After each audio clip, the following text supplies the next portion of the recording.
Il est très important de comprendre le monde spirituel. Laisse-moi te dire quelque chose, un réveil est sur le point d'éclater sur toute la terre. Ce ne sera pas à cause des chrétiens ni des églises. Non, oublie les chrétiens et les églises. Ce sera parce qu'il y a quelques hommes, quelques femmes, dans certaines communautés, qui sont entrés dans une alliance pour prier des prières du troisième ciel jusqu'à ce que le troisième ciel envahisse leur territoire. Je ne sais pas si tu as entendu ce qui s'est passé en Afrique de l'Est. C'était il y a 2 ans, avec ce grand homme de Dieu, James Kawalia. Tu en as entendu parler? Il y a un pasteur en Ouganda qui s'appelle John Mulendi. John Mulendi. John Mulendi a eu une rencontre avec un homme de Dieu qui était un ancien guérisseur traditionnel. Il priait dans leur église, en veillée de prière, toute la nuit. Et pendant qu'il priait dans l'église, un sorcier, un magicien, qui volait et se trouvait en projection astrale au-dessus de cette région, a été arraché du ciel et amené physiquement sur l'autel de l'église. Ils ont vu un être humain atterrir dans leur église et ils ont commencé à pratiquer une délivrance sur lui. L'homme a été délivré et a donné sa vie à Christ. Quand il a donné sa vie à Christ, écoute bien l'histoire. Cet homme a expliqué qu'il avait été établi, dans le royaume des ténèbres, responsable de toute cette communauté. Son travail consistait à s'assurer qu'aucun homme ne puisse s'élever dans ce territoire. Chaque nuit, à minuit, ils entraient dans le monde astral avec des démons et des puissances mauvaises. De la même manière que des gens utilisent des blocs physiques pour construire un mur, eux utilisaient de gros blocs pour bâtir une barrière au-dessus de chaque ville. Ces blocs étaient noirs, grands et lourds. Ils les construisaient au-dessus de chaque ville comme une couverture jetée sur les nations, comme un voile qui bloque les villes, afin de s'assurer qu'aucun homme ne puisse s'élever dans cette communauté. Et il ciblait tout homme, toute femme. C'est pour cela qu'il allait en projection astrale, pour voir s'il y avait une étoile qui voulait se lever, et alors il apportait la tentation et le combat. Il a dit, j'ai remarqué, quand je suis en projection astrale, qu'il y a 3 types de chrétiens et 3 types de prières. Le premier type de prière, c'est une prière qui monte comme de la fumée, mais une fumée sans poids. C'est flou, léger, sans force. Elle bouge un peu, mais elle ne dépasse même pas le toit de la maison. Ce genre de prière, c'est la prière d'un chrétien qui vit dans le péché. Il n'a pas une bouche de prière forte et vibrante. Il prie seulement de temps en temps, quand il vient à l'église, et sa prière est molle, sans consistance. Ces prières-là n'arrivent nulle part. Le deuxième type de prière que nous voyons, ce sont des gens qui prient, et la prière monte comme une colonne de fumée. Elle dépasse le plafond de l'église, elle dépasse le plafond de leur maison. Elle atteint les cieux intermédiaires où nous avons mis ces blocs et ces barrières. Mais quand elle arrive là, elle ne peut pas passer à travers, elle s'éteint et se dissipe sur place. Ce sont des chrétiens qui ont une vie de prière, mais pas une vie sainte, la prière ne peut pas percer. Ou bien ils ont une vie sainte, mais ne sont pas fervents dans la prière se dissipe. Mais le troisième groupe, ce sont les fauteurs de troubles du royaume des ténèbres. Quand ils prient, la prière monte comme une colonne de fumée, et quand elle s'approche des cieux intermédiaires, elle éclate en feu liquide. Quand cela frappe les cieux intermédiaires, ça perce comme de la cire sous la flamme d'une bougie. Cela traverse les cieux intermédiaires, atteint le trône de Dieu, et depuis le trône de Dieu, Dieu envoie son ange avec la réponse. Au moment où la prière atteint le trône de Dieu, chez nous, dans les cieux intermédiaires, une alarme se déclenche. Un homme a percé par sa prière. Il a expliqué, entre le moment où l'ange reçoit la réponse et celui où il revient, notre travail est de fermer le ciel afin que l'ange ne puisse pas redescendre. Et nous faisons cela, premièrement, en t'envoyant un appel téléphonique. Tu es en prière, tu as prié jusqu'à ce que tes cieux s'ouvrent et que l'ange descende. Puis le téléphone sonne. Tu réponds, oui, allô, allô, qu'est-ce qui se passe? Et pendant que tu réponds, il ferme le ciel. Ton ange ne reviendra pas. Ou bien il t'amène une tentation, une distraction, quelque chose, et avant que tu t'en rendes compte, tu dois recommencer depuis le début. C'est ce même John Mulendi qui, quand il a reçu cette révélation, a dit, d'accord, si c'est le cas, nous pouvons amener le réveil par une prière continue, une prière concentrée. Il a rassemblé un groupe de 20 femmes, la plupart étaient des veuves, semi-analphabètes. Il a fait alliance avec elles. Il a dit, je termine avec ceci, voici l'alliance. Nous allons prier pendant les 6 prochains mois, chaque jour, 6 heures par jour. Nous commencerons à 15 heures et nous terminerons à 21 heures. Si tu es prête à rejoindre cette alliance, signe ce papier. Quand tu signes, à partir du premier jour, si l'une d'entre nous tombe malade et ne peut pas venir, nous devons recommencer. Autrement dit, malade ou en bonne santé, tu dois être à la prière. Deuxièmement, à 15 heures pile, si quelqu'un arrive avec une minute de retard, la prière est annulée, on recommence. Nous devons nous discipliner et être stricts, c'est un engagement d'alliance. 15 heures à 21 heures, pas d'excuses, pas de transfert. Et nous prierons, 2 heures de repentance, 2 heures d'adoration, 2 heures de guerre spirituelle. Elles se sont organisées et elles ont commencé à prier. Elles priaient, priaient, priaient. Elles ne savent pas ce qui se passe dans les cieux intermédiaires. Tout ce qu'elles font, c'est prier ici. Au 5e mois, une alarme a retenti dans tout le royaume des ténèbres. Ils ont dû convoquer une réunion à Copenhague, où tous les principaux sorciers du monde, 1000 sorcières et sorciers de plus haut rang, ce qu'on appelle des grands sorciers, venant de toutes les nations, se sont rassemblés. Pourquoi? Il y avait une urgence. Pourquoi? Il y a un groupe de personnes sur la terre qui prient jusqu'à être sur le point de déchirer tout le ciel au-dessus de l'Afrique, et le réveil africain est sur le point d'éclater. Il faut les arrêter. Ils ont convoqué cet homme, James Kawalia.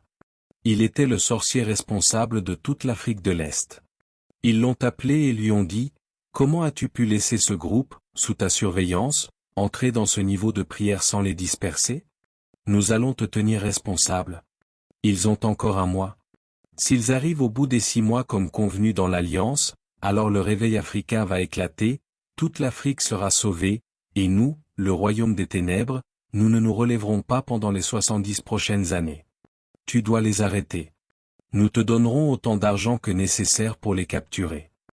Ils lui ont donné, à lui et à ses agents, de gros livres comme ça, des livres énormes. Qu'est-ce que c'était? C'était l'histoire de ces personnes jusqu'à la 10e génération. Étudie l'histoire des fondations de ce pasteur. Trouve ses points faibles. Étudie les 20 femmes avec lui et découvre leurs points faibles. En étudiant, ils ont découvert que le pasteur avait une petite faiblesse liée à l'argent. Et ils ont découvert que parmi les 20 femmes, il y en avait une qui était la vraie voyante du groupe. Elle avait le don de voir, mais elle avait aussi un problème de colère. Ils ont dit, « Ah! Nous allons utiliser ces 2 personnes et disperser la prière. » Ils ont dit à James Kawalia, « Tu as un mois. Si, au bout de ce mois, tu réussis à les démanteler, nous te promouvrons au plus haut niveau dans le royaume des ténèbres. Si tu échoues, toi et les 7000 sorcières sous ton autorité, nous vous tuerons tous. » C'est ainsi qu'ils sont passés à l'action. Ils ont commencé à infiltrer cette église. Une église qui n'est pas très grande en nombre, mais très puissante dans la prière. Tu entends ce dont je parle? Ton impact dans le royaume de Dieu n'est pas la taille de ton église. C'est ton sacerdoce. Et ton sacerdoce, ce n'est pas ce que tu fais en chair. Ton sacerdoce, c'est ce que tu fais dans le lieu secret. C'est de cela qu'on parle. La prière était si brûlante et si lourde que James Kawalia lui-même, le sorcier, bloquait les cieux intermédiaires. Il était assis là, lançant des malédictions pendant 30 jours. Et il a envoyé des agents entrer dans l'église comme des membres, pour essayer de trouver un chemin vers le cœur du pasteur. Tu sais ce qu'ils ont fait?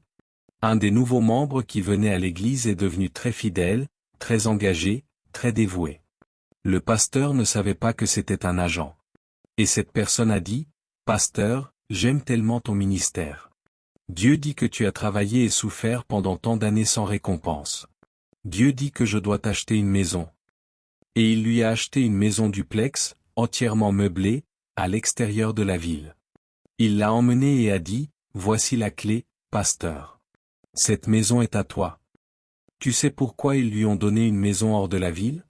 Parce qu'ils avaient une alliance à 15 heures, il allait être en retard et manquer l'heure de prière. Et toi tu crois que c'est la percée de Dieu, le miracle de Dieu, et tu témoignes à l'Église de la manière dont Dieu t'a béni, dont Dieu t'a visité. Ils ne savaient même pas que dans toute la tuyauterie d'eau de cette maison, ils avaient mis du sang humain pour affaiblir le pasteur. Ils avaient tout préparé.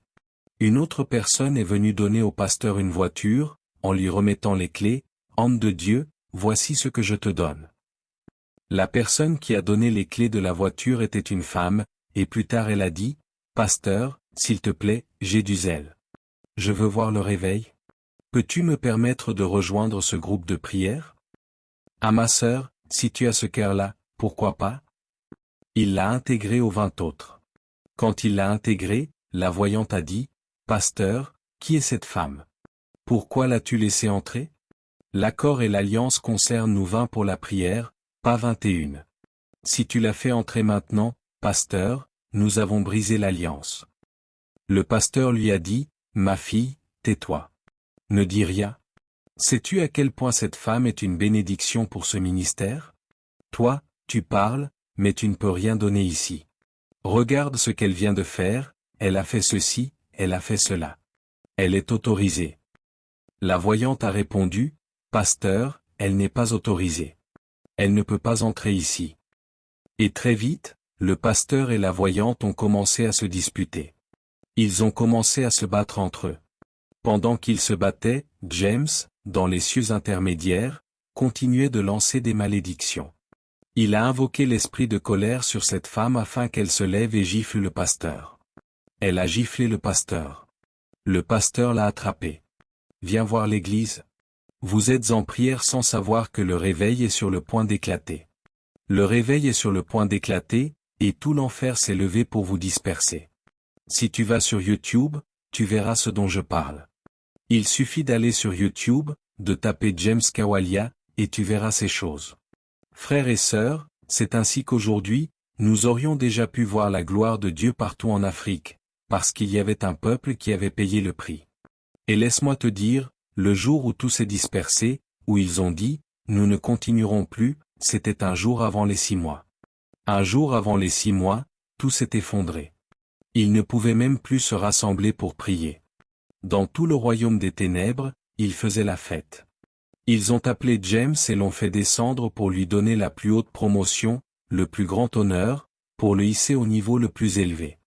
C'est là qu'il a découvert qu'eux aussi, dans le royaume des ténèbres, l'avaient trompé. Ils ont dit, ce garçon qui a réussi, il a détruit le mouvement de Dieu, ce qui signifie qu'il a récupéré une puissance que nous n'avons pas. Il faut le tuer et boire son sang pour obtenir sa puissance. C'est ainsi qu'ils l'ont piégé, en lui disant qu'ils allaient lui donner. C'est là qu'il a donné sa vie à Christ. C'est pour cela que tu entends cette histoire, parce qu'un homme est allé dans les sphères les plus élevées, opérait dans les cieux intermédiaires et voyait la guerre spirituelle en cours. Que ta prière ne soit pas seulement une prière du premier ciel, qui touche des choses. Tu pries pour ceci, pour cela, pour de l'argent, pour une voiture, c'est bien, c'est important.